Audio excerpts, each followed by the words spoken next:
Hey guys, what is up? Welcome back to a live episode of All About You. I do want to wait until some people get involved in the chat, so I will be answering questions as I did yesterday, and I'm going to be doing a lot of these things at least twice a week. So I will have live discussions at least 2 times a week. Hey guys, welcome back to another episode. Hi, how's it going? So in today's live discussion, we will be talking about how to improve yourself as a player and how to actually figure out what type of player you are. Bro, what's up? Perfect time. Yep, Hayden, definitely. Finally made a live stream. What's up, Aerosol? And we want consequences. Word on Toledo, you coming? Unfortunately, I'm at work right now, and that means that I'm not coming. I'm sorry to disappoint. I won't be able to show up. No one was able to cover my shift, so instead I'm going to, be doing more content as far as not being able to show up to the event. Thank you. I try to reply as soon as possible, and I know. I'm sorry, we want consequences. I'm very sorry about that. Unfortunately, no one was able to cover my shift, and I have to stay here. That's part of my job description. Ooh, nice. You went 4-0 with androids. That is very good. That's very good. So what type of build did you have? What type of build did you play? What's up, Aerosol? Anthony, you coming out to Cali for San Jose? Yes, I am. And what are you looking for February state champs to main decking / running? Well, right now I'm gonna be figuring out the best way to abuse the black cards, like I spoke in my last video. There's certain leaders that allow you to move ahead of your opponent in terms of like the curb when utilizing those utilizing the new mechanic essentially from what we have gotten in this set, this little expansion set. So I'm going to be definitely diving into that type of deck creation. Moving forward, that workflow, Hayden, it is what it is. I have to kind of stay here since that's basically, that's the job description. You see, I can like talk to you guys and I could do content at work, but I have to be here. That's the only downside to this job. And of course, if the pay was better, it would be definitely a plus. Blue-red, nice.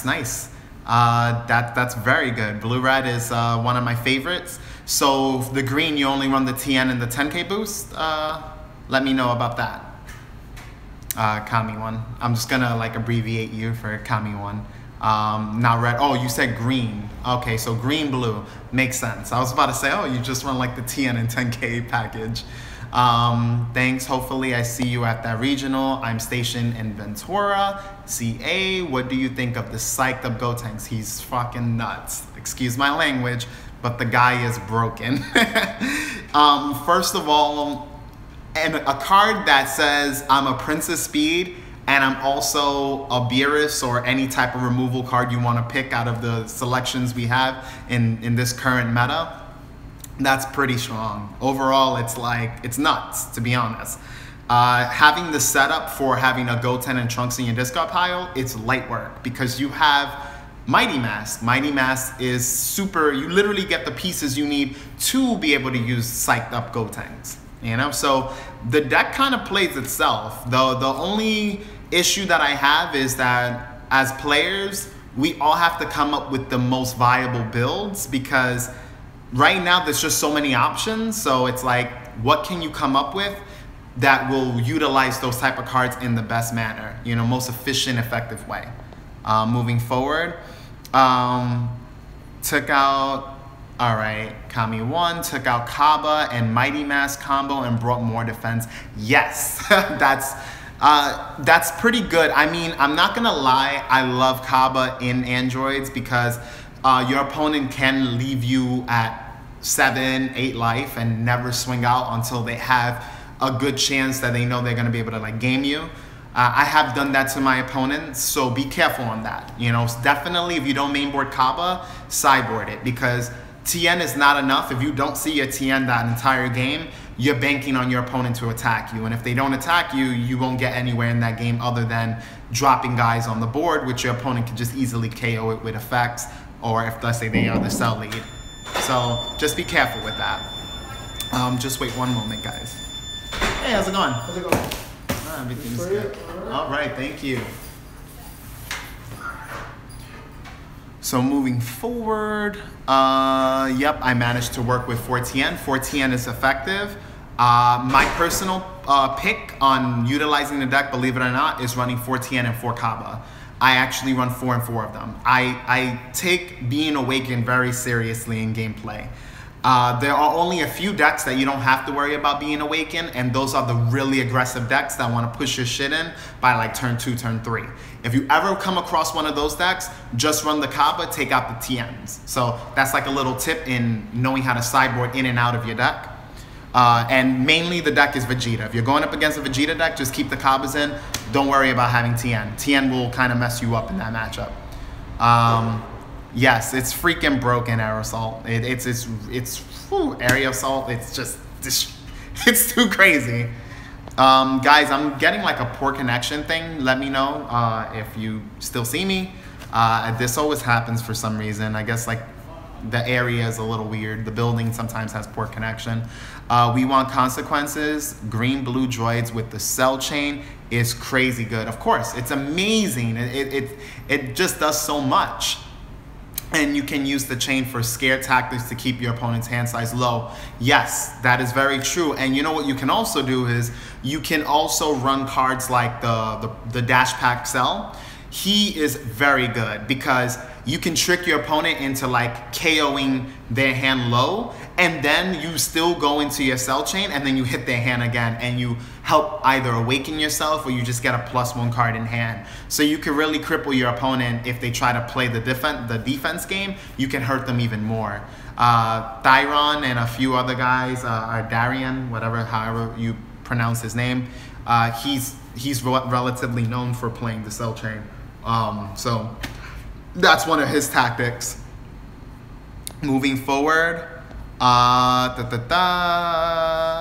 Area Assault. Do you think I'm set 3? Do you think in set 3 there will be cards to remove cards from the discard pile like in Yu-Gi-Oh to balance the black cards? Yes, I actually do believe that, but I feel like Bandai, I love where they're going with the game, but the power creep is super high. Like, this is the main issue. Oh shit. Can you guys see me? I'm not, it's like, I don't know, it's kind of weird. It's just saying like really poor connection. Let me know, because I don't want to like keep going on if you guys can't. But for the most part, like I was saying before, I feel like they're going in a direction where the game itself is, it's not in the best game state, because they're only building on the power creep instead of like realizing, all right, how can we kind of counter some of these decks that we already created, or more like the players created, but they're the ones who created the cards. So we're like in a weird situation when it comes to that type of stuff.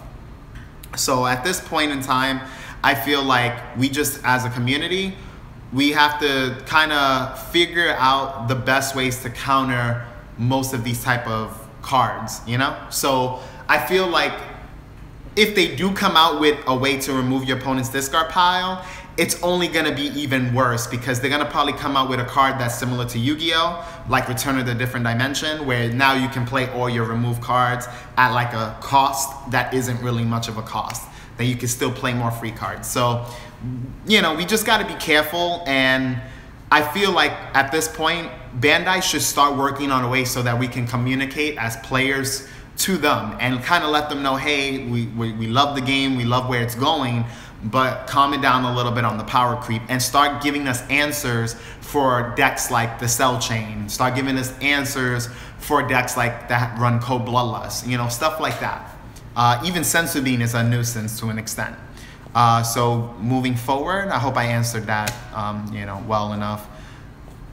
All right, I don't usually 7-drop cell because of mecha, so I put in 2 forceful strike cells. You see? But you see what you see what Mecha makes you do, you know? And it's not even Mecha the leader, which he's pretty nuts, but it's not even the leader, it's Cold Bloodlust. Cold Bloodlust is the reason why you don't want to go for those big plays, because you won't get any value out of them because they have a card that says, I stop you. That's it. You can't move nowhere. That's it. You know? So going forward, yes, I used to do the build you built. Oh, you used to play the build that I built. In locals in Orlando, there are no sideboards, so I built decks to be well-rounded. Exactly, and that's good. A lot of locals, they play best of one, and that's one thing that I wanted to talk to you guys about. And this is a way that you can become a better player.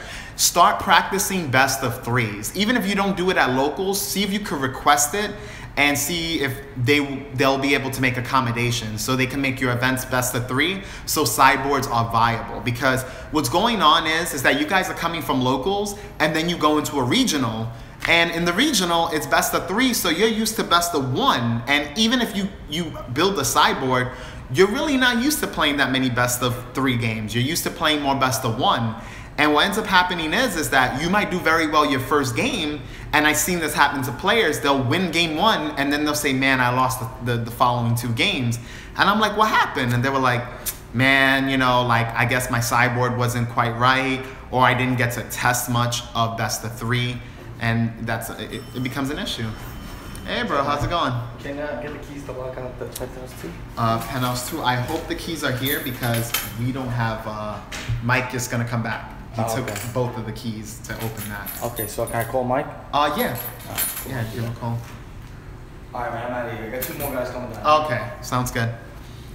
So, like I said, guys, you know, just make sure that you're practicing best of three, okay? Best of three is very important so that you get used to being able to sideboard in a, you know, more effective manner. You don't want to sideboard in a way where it's hurting you and you don't even realize it because you haven't gotten enough practice. So I'm going to just keep going down the questions. Thank you guys for letting me know you can see me because it's still saying poor connection, but as long as you guys can see me, we can keep the ball rolling. Thank you. Thanks a lot. Thank you guys. Hey Reaper, how's it going? Good to see you here.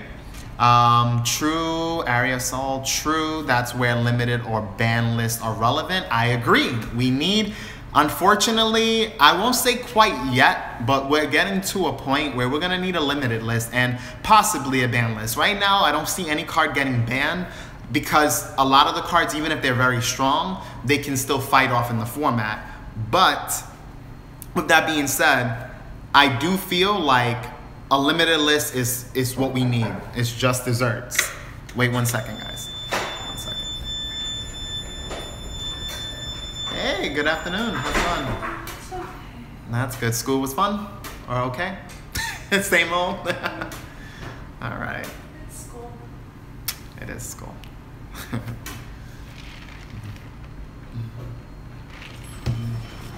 I'll see you later.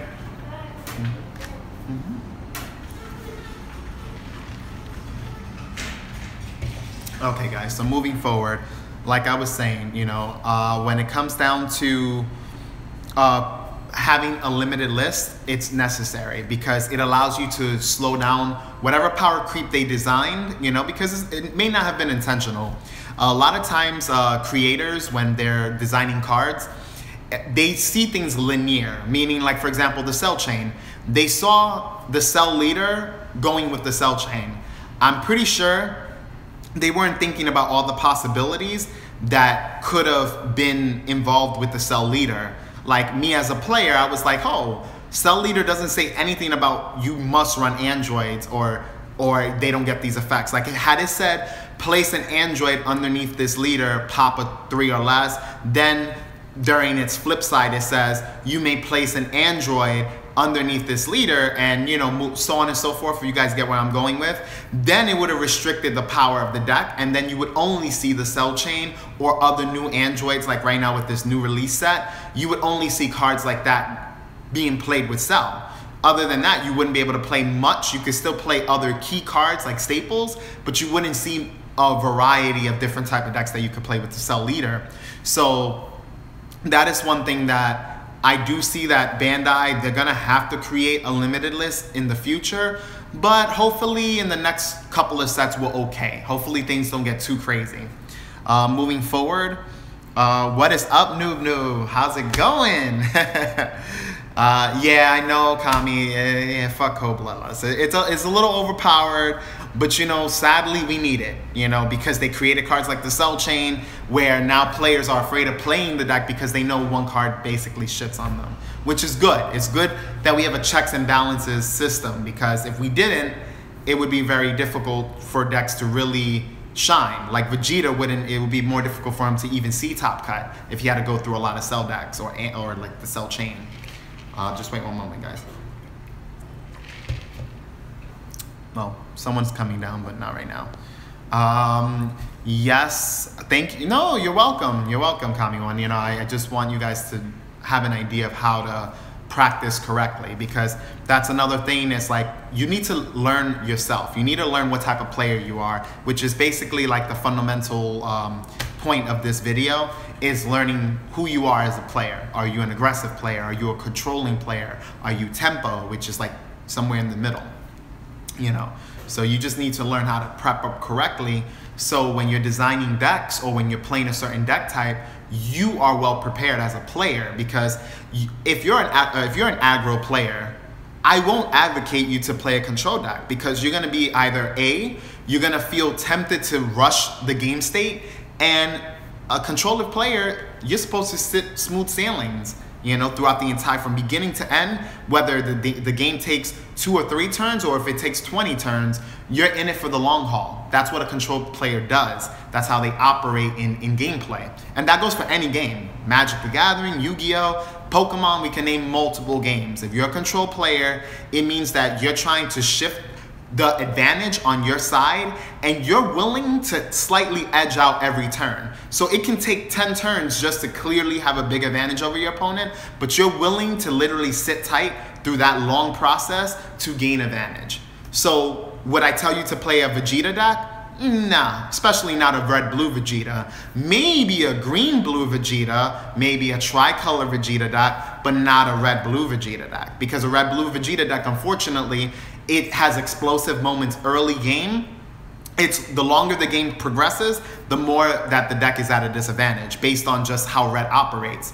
Red operates as aggression, but you can run other tools to shift that aggression into more of a tempo-based deck, or to more of a controlling-based deck, like my Cell deck. For example, if you take a look at the deck profile, it is a control deck, believe it or not. Even though it runs a lot of red, as you can see, my split was 20 red cards, 22 green cards, and 8 blue cards. So it's a controlling deck. It just has the ability to rush when needed. Like, I can literally shift up the whole gameplay, and if you tap out on like 5 or like turn 4, turn 5, I can game you right off the rip, because you don't see it coming.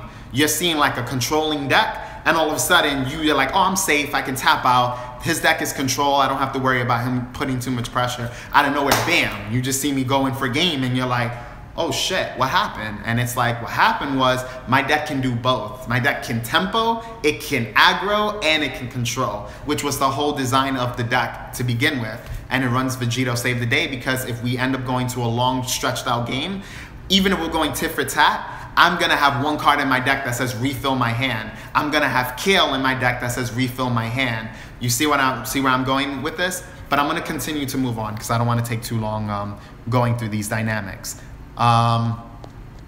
Moving forward, yes, I do best of 1, so I haven't gotten to build a sideboard. You see? So Kami-One, try to get either, if you can't convince your locals to play best of 3 because of like time management, either request for them to start tournaments earlier and give like a 50-minute time limit for best of 3. Believe it or not, if you start prepping yourself to finish best of 3 games in a lower amount of time that regionals have, you'll be more prepared for it. Don't put the same amount of time restrictions that are in regionals. Regionals, we get 1 hour. Try to finish a game in 50 minutes. I would advocate that for you guys. So that's like my challenge to you guys as players. Try to set like a time limit of 50 minutes. You can even start off with 55 minutes and try to finish the best of 3. And also let your opponent, if it's your friend, if it's just a random local guy at, at the event, or if it's someone that you know at locals or wherever you're playing at, tell them if you notice they're taking more than like 15 seconds per phase in their turn. So like example, draw phase. It shouldn't take you more than 15 seconds to know that you got to draw your card. If it is, there's a problem. For your turn, before you're about to play your energy, it shouldn't take no more than 15 seconds to decide what energy you're going to play. I give my opponent 15 seconds per phase so that in a total, in a minute, it shouldn't take no more than a minute for them to complete their turn. Every 15 seconds adds up. So when it hits that minute, you already know, hey bro, you gotta speed up.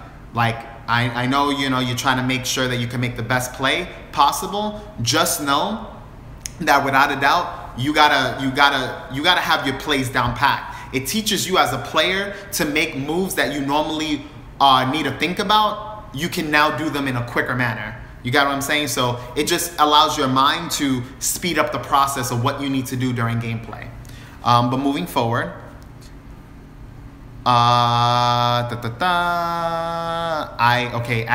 Angry Tuna. What's up, Levi? What's up, boy?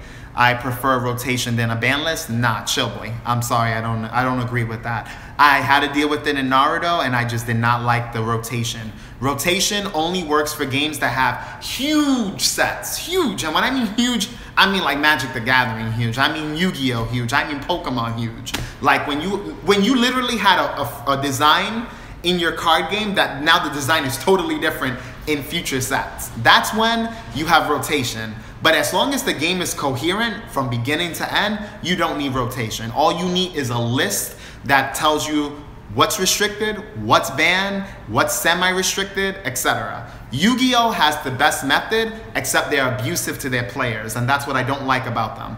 They're very abusive. They control the market so that cards gain value, and then people all start buying them, and then like, bam, hit them. Hit them with that ban list where they're either restricted to one or banned totally. And it's like, yo, like your players invested a lot of money, and a lot of people in the market invested money from, like vendors, and just, it trickles down to all the other people that didn't get to sell their cards in a timely manner. Because it's like, Yu-Gi-Oh is more like a strategic marketing game. It's not even so much of a friendly card game. It's about knowing what to buy, when to buy it, and when to sell it, when to let it go, so you make max value. That's not really, that's not a game that I can appreciate. I can appreciate games that are like more solely for the players, like Pokemon, for example. Pokemon does a rotation, but they're doing it in a way where you can get most value during the time you're playing whatever set you're playing. You get what I'm saying? So you get maximum value, and that's what's important as a community, to help players get involved. If I know that I'm getting into a new game and it has a lot of sets, I know, hey, they got rotation, so guess what? Me as a new player, I can say I'm gonna join in when they hit the rotation. I'll be able to join in right, freshly brand new, and I won't be at a huge disadvantage of knowledge. And now I have to learn how to play the game, learn how to get good at the game, but I won't be so behind. And I'm not in a situation where I'm in Yu-Gi-Oh, where almost everything is legal, but I have to be worried about, oh, this sounds too strong, it's gonna get hit. It's gonna get murdered, and I'm gonna waste all my hundreds of dollars or even more trying to like get these cards to be good or competitive. No, I'm not for that. And that's where I feel like the company is doing the players an injustice. Hey, how's it going? Hi. Hi. Hi.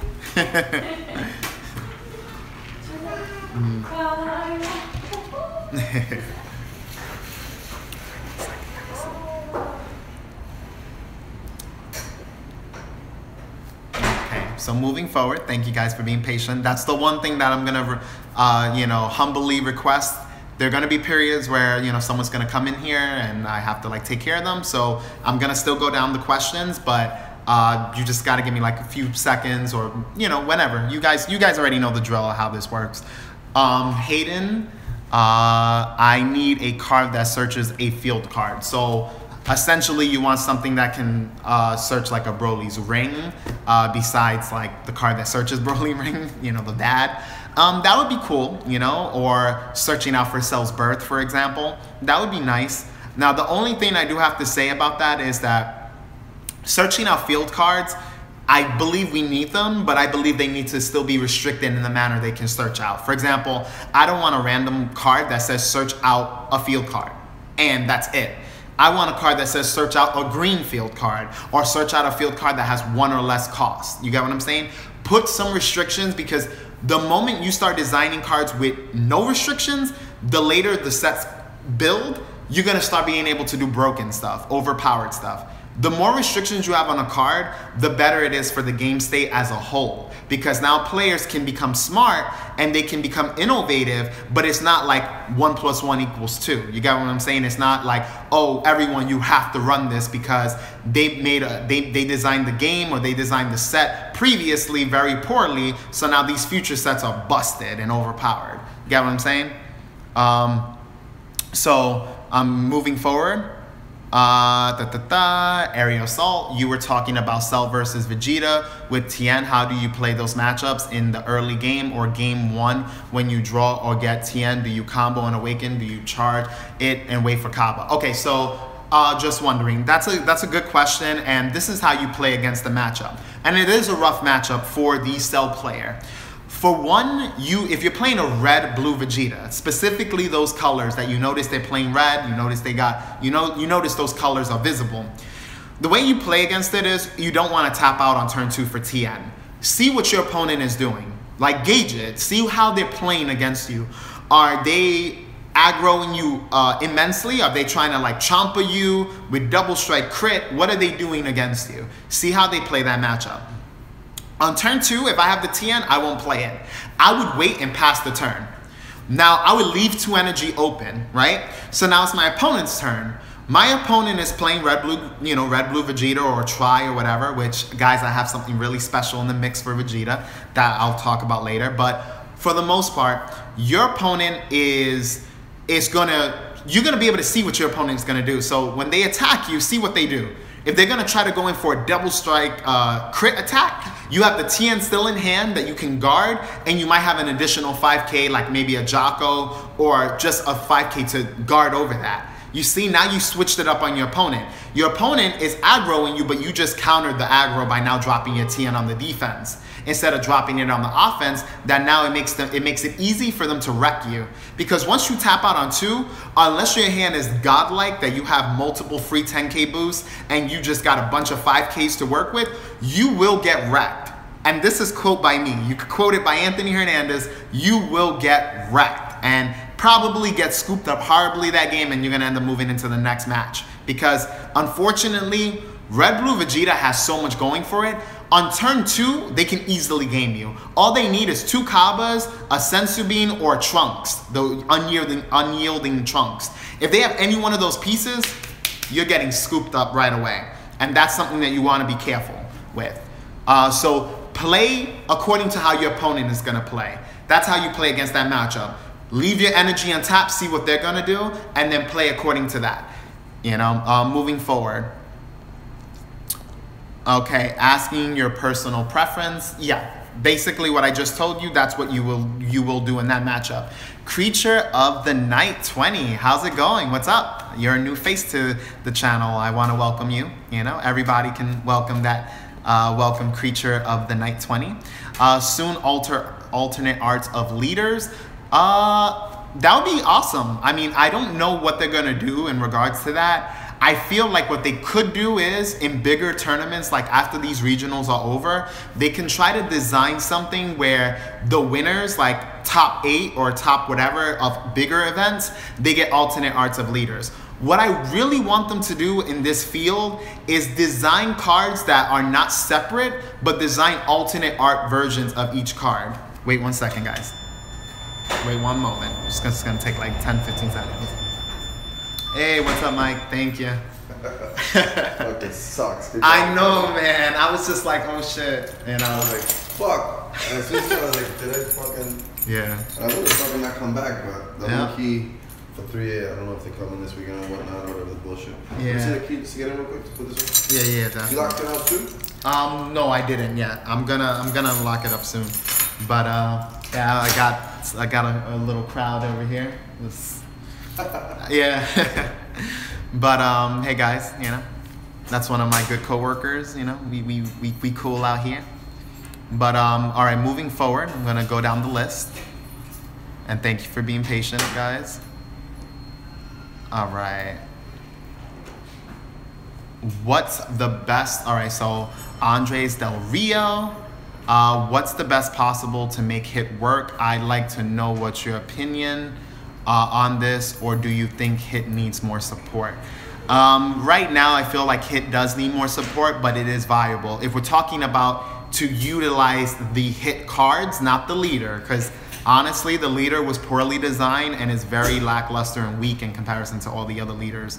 So that's something that we all as a community, you know, unfortunately, Bandai didn't do Hit justice. So maybe in the future, if we get like a field card for Hit or something that's specific for that deck type, then we might be able to see some action going on there. But I do feel like the Hit cards that literally, the 6-drop that hits your life to 2 if you evolve, and all the other Hit cards that support, like the 3-drop promo, very effective, very strong. Honestly, borderline overpowered, to be honest. It just doesn't have enough support to really see competitive play right now. It's more like a gimmick deck where you can have fun and utilize certain tools.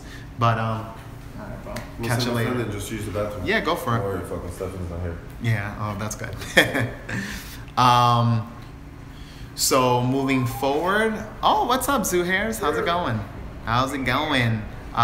Everything is good, man. Right now, you know, I'm just, you know, at work. I couldn't make it to the Toledo event, so, you know, it happens. You know, right now we all gotta prioritize our lives and get things situated first before we can get, you know, move into the gaming and, you know, get in there. But other than that, you know, everything's good. Thanks for asking. Card game chamber. I don't think a rotation is needed yet. I agree. Right now, I'm just looking forward to a potential restriction list, and not even right now. I'm just looking forward to it in the future, because when we get down to the future, I feel like cards will be a little too strong. Like Mighty Mask, I'm sorry, I love them, but they're too strong. They are too strong. They just do too much. Cold Bloodlust, I love it because it's an answer, but it's too strong. It's just, you know, there are certain cards that we can identify as being too strong for the format. And that's why those cards are dominating the format. Any deck that you see winning runs multiple copies of those cards. That's just how it is. Moving forward,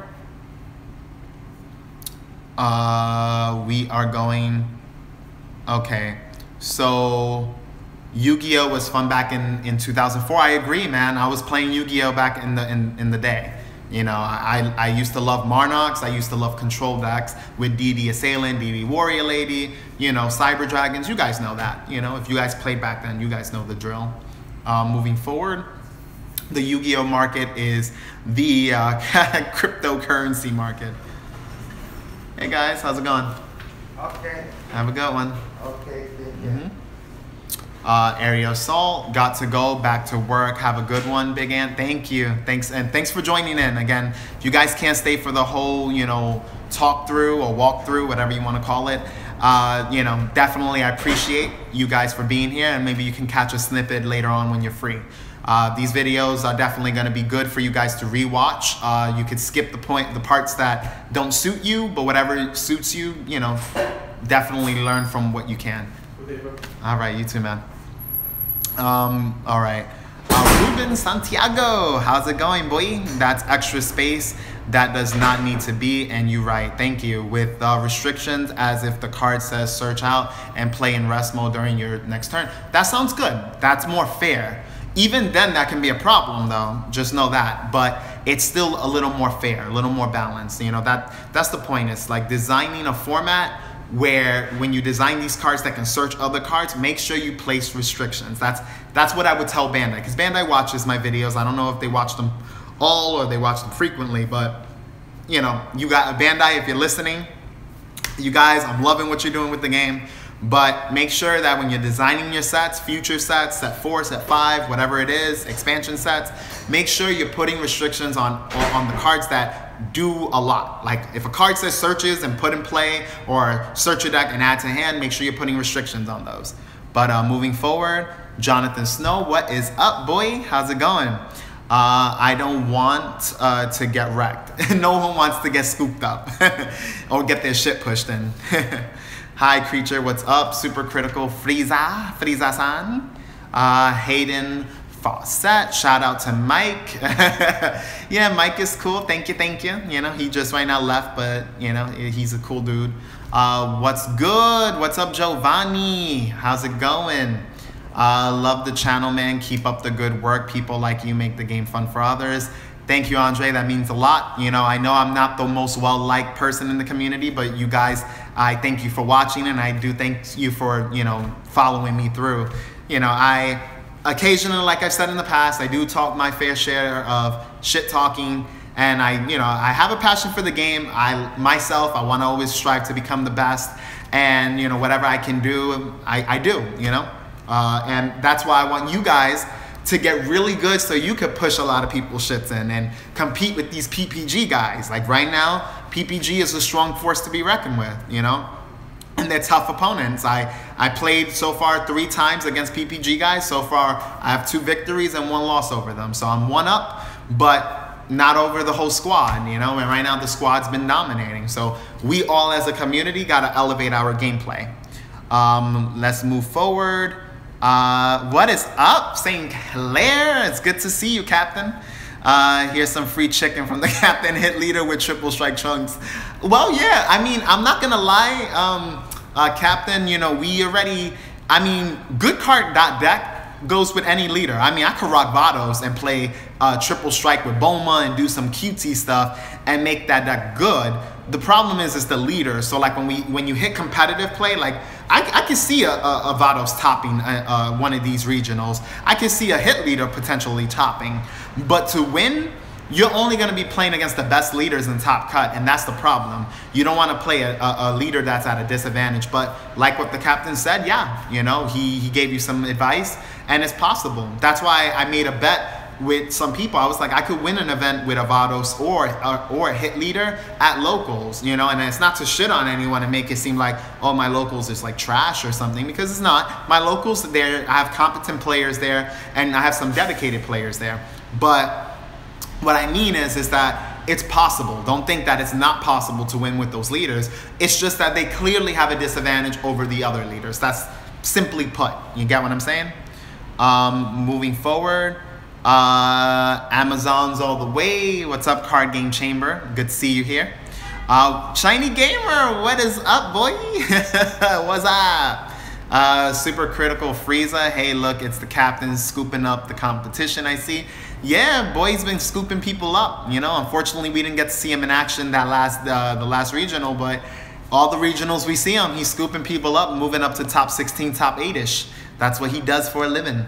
Hey, what's up? Do you think Champa still has a place in this current meta? Of course, absolutely. You just got to realize, George, that, you know, it's matchups. You know, matchups are very crucial in this format. And because of that, Champa has some weird matchups. I'm not going to lie. And that's why I never really got into him again how I used to.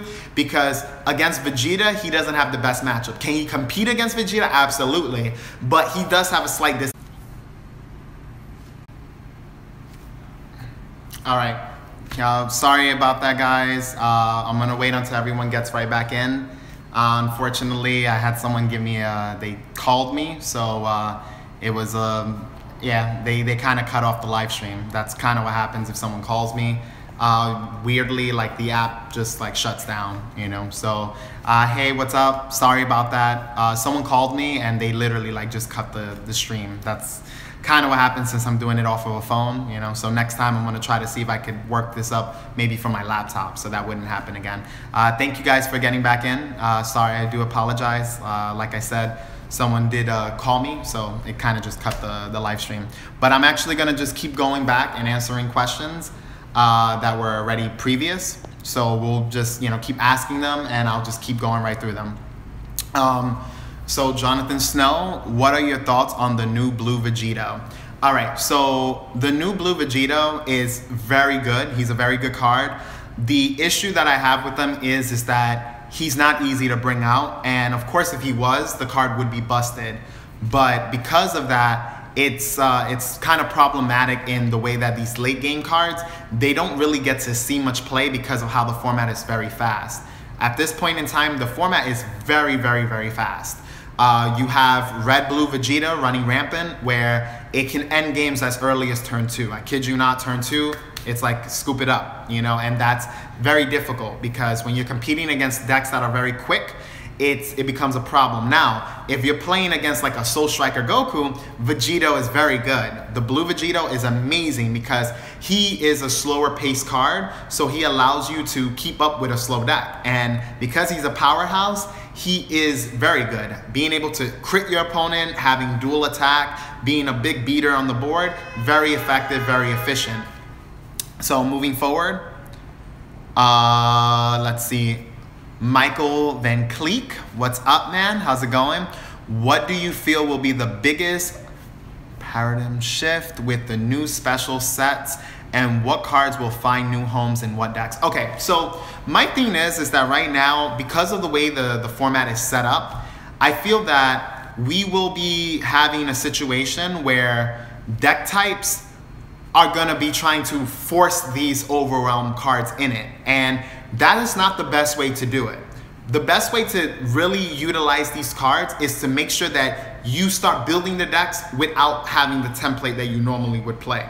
So, for lack of better words, redesign the structure of your decks. So don't just throw them in your decks and be like, hey, I'm rocking this card to test it out. You could do that, but you're really not gonna get adequate testing or good testing if you don't start building decks that really emphasize the use and utility of these overwhelm cards. That's what you have to do. So don't just throw them in your Vegeta deck. Let's say you're playing Vegeta, don't just throw them in and take out a few cards. No, what you can do is start thinking of ways that you can build up a discard pile quickly and utilize these cards as effective as possible. Try out the Bardock, try out all of them. Don't even listen to the community. Like, my thing is, try out every card. Don't listen and think, oh, this card is bad or this card isn't good. Even if I tell you a card is bad, don't go based on that. Unless you want to follow my trend, it's cool. But really test out every card. If I say a card is bad, it's because I tested it, and from my perspective, it's bad. So test it out, see what works, see what doesn't work. See what fits your play style, which again, this is like the purpose of this video, is to figure out what kind of player you are. And I'm actually, in the meantime, since I don't see no more questions, I'm gonna talk a little bit about that. So when you're playing the game, what do you guys like to do? And actually leave it in the comment section right now. Tell me the type of plays you like to do. Between turn 1 to 5, what do you like to do? You know, that's a question that you need to ask yourself so you know what you want to do in a game. Are you the player that likes to, let's say, stack up the board? You like to play, let's say, Majin Boos, little cards that search top 7, cards that accumulate little advantages as the game progresses? Are you the type of player that want to drop Kaba, swing out, attack, attack, attack, awaken, attack, and you're already immediately putting pressure on your opponent? What kind of player are you? Are you the type of player that likes to build up a little bit, and then once you get to the mid game, you're dropping bombs, bombs, bombs, and you start swinging out for 25k hits or 20k hits? Like, once you figure out who you are as a player, you're able to now utilize cards more effectively, because now you can say, you know what, this leader is a good early game leader. You know what, I'm an aggro player, let me utilize that early game leader. Or you know what, like Cell. Cell is actually not he's a very mid to late game leader. He's more effective as the game keeps progressing because you're constantly controlling the board. So if you're a control player, the Cell leader is a leader for you.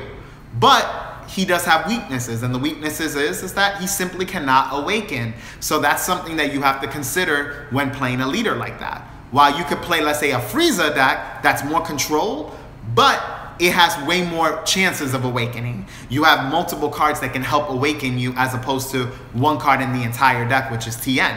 Tien is the only way to awaken from 8 life all the way down to 4, you know, or 7 life down to 3, which sucks, which is why I run Kaba, and I really would advocate for all of you guys to run Kaba. Run him at least 3 to 4 copies in the deck in that type of build.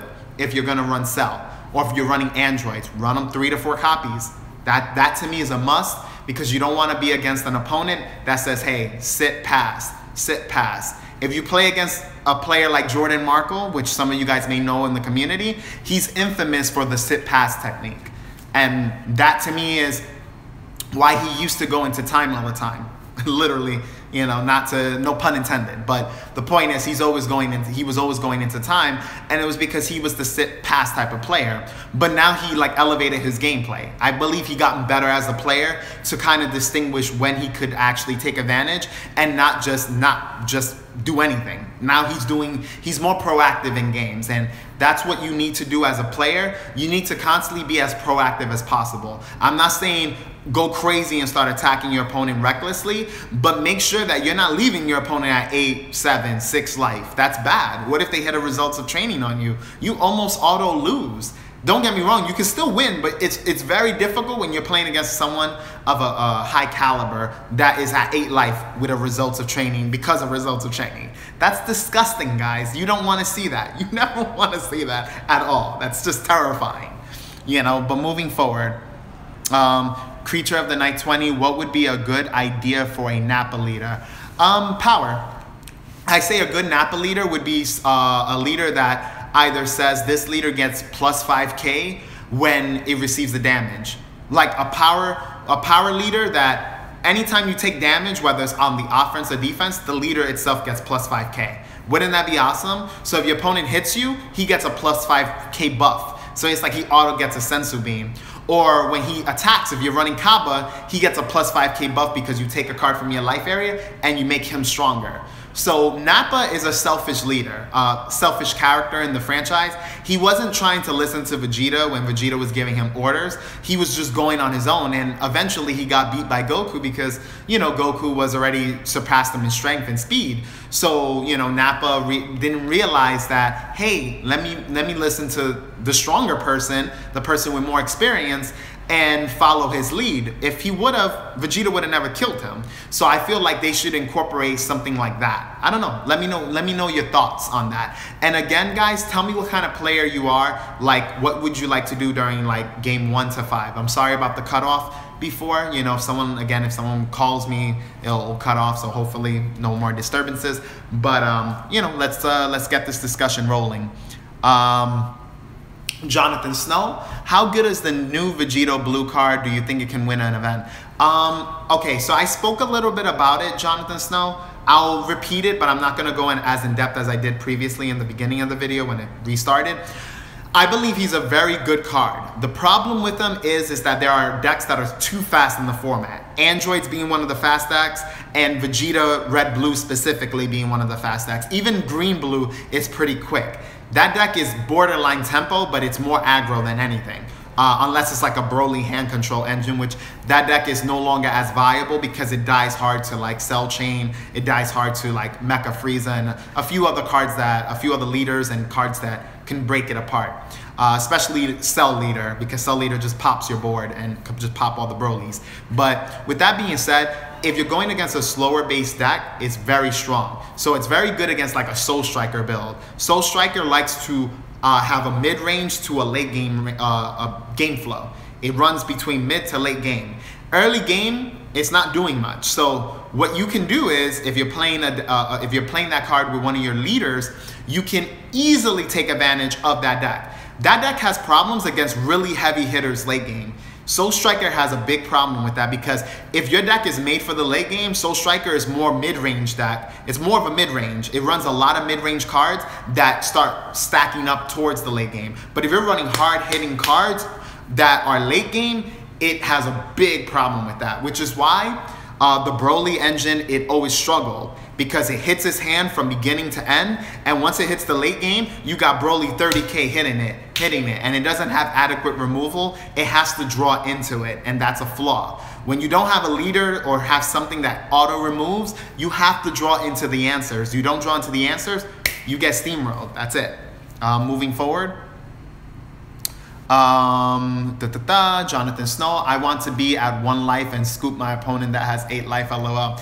I mean, it can happen, but I'm just letting you know those games are very, very hard fought and they're difficult to overcome. You know, overcoming a game like that, You don't want to be in that situation, you know, unless you're doing it casually and you're just trying to test out your skill as a player, or you're just trying to test out ways to come back. You could do that. I would test you out. If I was you, and all players, all you guys that are watching should do this at some point, put yourself in a bad predicament purposely against an opponent, and let your opponent know that I'm gonna play this game a little wonky, and I just want to see what results I can get out of it. And do it a few times and see if you could win some of those bad matchups where you put yourself purposely at a bad matchup, because there will be games that you're forced to be put in a bad situation because of previous plays you made, or super strong aggressive plays that your opponent made early on that pushed you down to 1 life. So just try to test it out. You know, that's how you get better as a player. You get to play under pressure, and that's true pressure when your opponent's at 8 life and you're at 1. Believe me when I say that. I have won games myself like that, but I don't pride myself into it because those are freaking struggles. They are hard fought. Moving forward, Zach Lip. I've been playing blue, yellow, golden Frieza and doing very well with it, but having trouble switching to another leader. What would be a good transition? Soul Striker. I'm sorry. I know most of you guys would probably think that right off the rip. Soul Striker is a better version of Golden Frieza. The only difference is Golden Frieza has Cold Bloodlust, which makes him a very powerhouse leader. And the problem with Golden Frieza is that it requires on specific cards in order for you to utilize his effect. He's not an effect that you can continually utilize every turn, unless it's, you know, it's more of a cringe benefit, you know, meaning that it has a stipulation to utilize his effect. You have to go through those stipulations in order to make use of that leader. But I do want to say, because of the requirements of that leader will always be viable for the future of this game. I know Bandai is gonna overdo it at some point, where they will come out with more battle cards that happen to be Frieza's army, and some of them will probably be very strong. So just keep note of that. That leader has only potential to grow. It's never gonna go down, it's never gonna go backwards, it just always has potential to get better. And that's something that you always wanna keep in mind of that type of leader. But Soul Striker is the better version of that leader, hands down. Hands down, straight up. So that would be a good transitioning leader for you, to answer your question. Creature of the Night, I'm a passive player. The way I play Zamatsu and drop 2 10-drops, merge Zamatsu. Yes, if you can sit through a full game and drop 2 10-drop Zamatsus, you are a very controlling passive player, hands down. That's a fact. I can't do that. I'm a controlling player, but I'm more of a mid-range player. I've always been more of a mid-range, where I shine more on 4, 5, and 6, which, as you can see in my cell deck, if you haven't seen it yet, definitely take a look at that profile, because you can see that the game state starts really accelerating past turn 3. 3 and up is when the game goes on. I don't run Majin Boos. I don't run any turn 1 cards really, other than like staples like Senzu Bean and whatnot. I don't run any turn 1 characters. So like the game accelerates from turn 3 and up. And turn 2, I want to try to awaken. Except against certain matchups, I'll stay away from awakening, like I told you earlier in this video. Going forward, I can't wait for those Frieza army cards. I know, I'll give Soul Striker a shot at locals tomorrow. Thanks a lot, man. Definitely, guys. You know, if you know, thank you for watching. You know, it's cool that I can talk with you guys, and you know, we can all talk about the game that we love and enjoy playing. But yeah, definitely try Soul Striker. He will be a good fit for you, since you already have a mindset for untapping energy and gaining an advantage. Soul Striker does all that, except it's more free. All you have to do is say attack, and boom, you renew energy. And if you're awakened, attack, boom, you renew 2 energy. I enjoyed him. I won quite a few events with him in the past during set 1, and I played him 1 time earlier during set 2, and I loved him.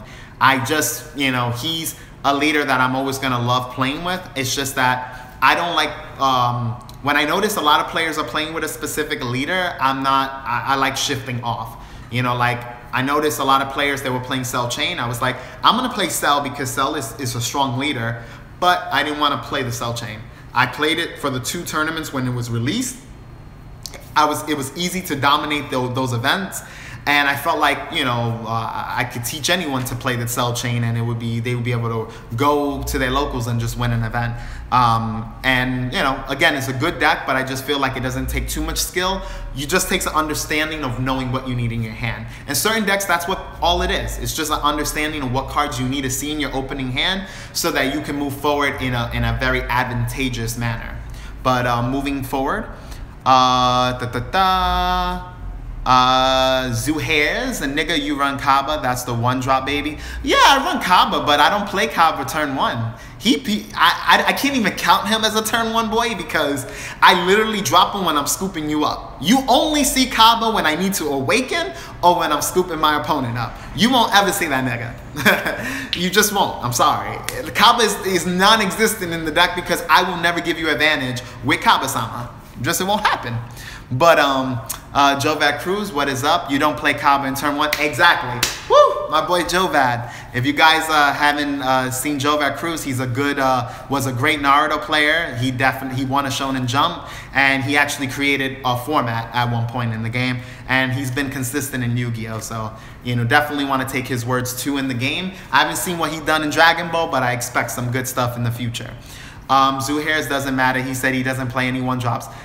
You just trolling me, nigga. You trolling me, boy. But yeah, you right. You got me. But like I said, guys, so talk a little bit about the type of player you are. Kind of throw it in the comment section. I wanna make sure that we're on schedule, on point with this discussion. But overall, you know, from my perspective, like I said, you can determine what kind of player you are based on how you normally play the game. You know, pretty simple, you know, pretty self-explanatory. You know, if you notice that you're rushing often, you're considered an aggro player. If you notice that you're hesitant and you're like afraid to go for pushes because you're always thinking of what your opponent may have, you're more of a passive control player or just a passive player, because there's different categories that I can still list you. And you could be a passive aggressive player, believe it or not. You can be a passive aggro player where you aggro only when you know your opponent is free. You don't aggro when you know your opponent has resources and they can wreck you in return for being aggro. So you're like a timely aggro efficient player. While you have some players that say, I don't care what you got in your hand, boy. I'm swinging out. You better have those 10Ks. You better have that negate attack, because if you don't, it's game, nigga. Like that, you could be that type of play. My boy Jonathan Tavares, I hope my boy tops one of these events. He is the most aggressive player, which he's trying to change that right now. He's disrespectful, guys. And if I see you trying to scoop my shit in up at turn 2, I would call you straight up in gameplay. If you trying to do that to me, I would say you're disrespectful because you thinking I'm free. You just think I'm free. You think that you could just drop Cobble, swing out, Trunks, drop another Cobble, swing out, Trunks, or censor me. Nah, boy. You're thinking I'm disrespectful. You think I'm free? That's disrespectful. That's why I consider disrespectful players in this game, where they YOLO right off the rip because they think you got garbage in your hand. And they don't respect the game state. They're like, oh, you tapped out, but you got 10 cards in hand. I don't care. I'm still going in for game.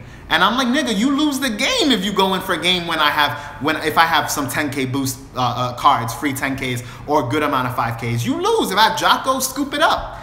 Like, it's exactly, Zuhair's disrespectful people out here, son. I'm not gonna lie. Marcel from Team Pro Play Games, he was being disrespectful in my match, but I legit was free that one game, so I can't say shit.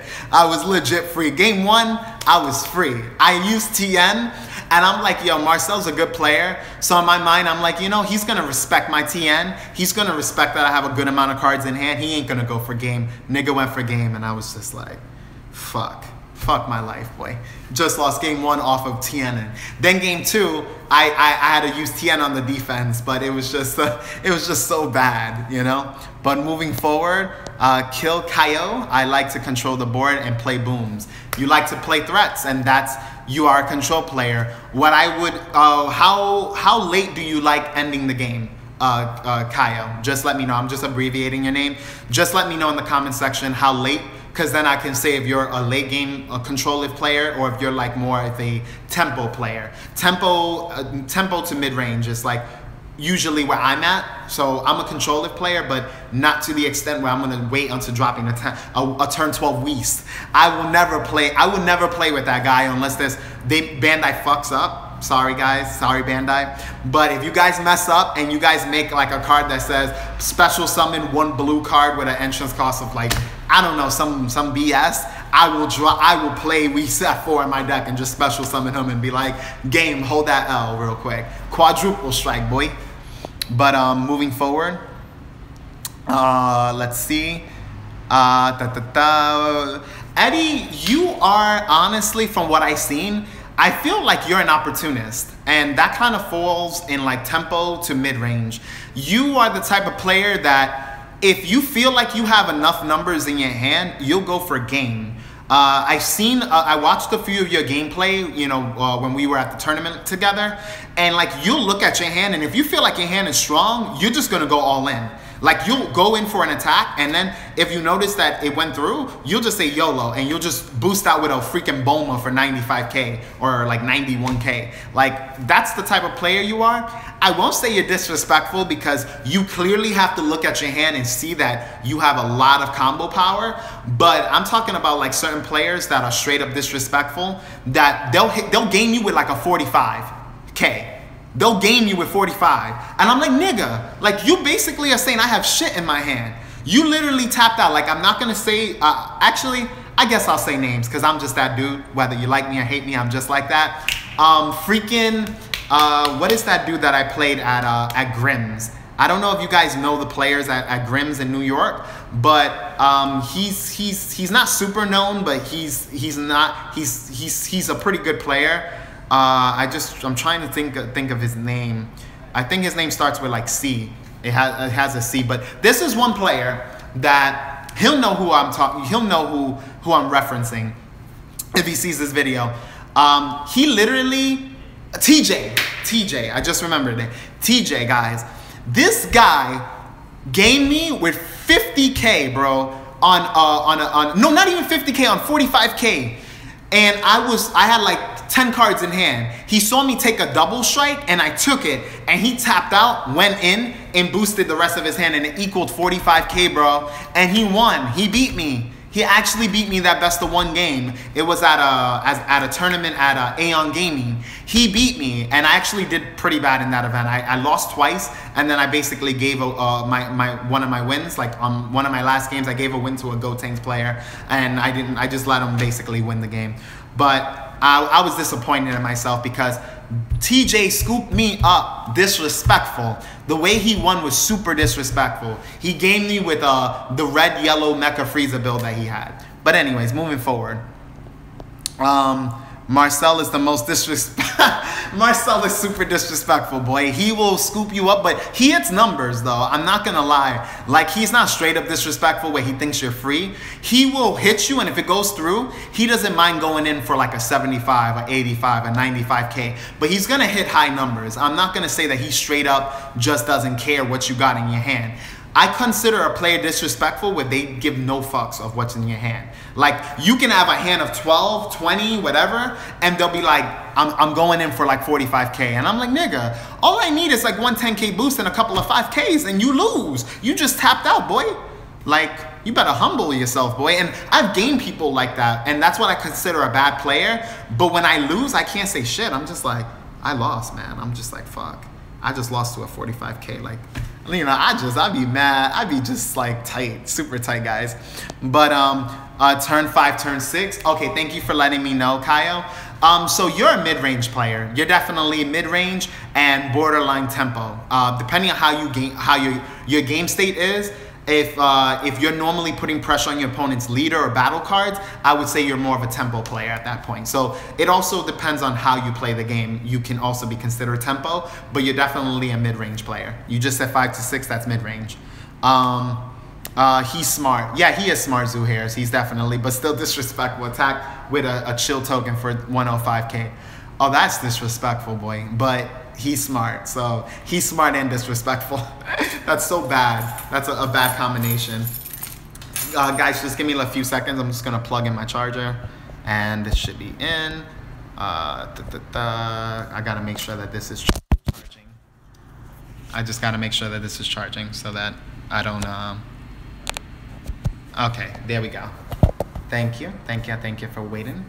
But yeah, you know, so that's kind of like where I'm going at with this. You know, as a player, you just want to make sure that you are definitely utilizing the most resources you can, and you need to just determine what kind of person you are. You know, what allows you to dominate your gameplay, and that's very important to know the type of player you are.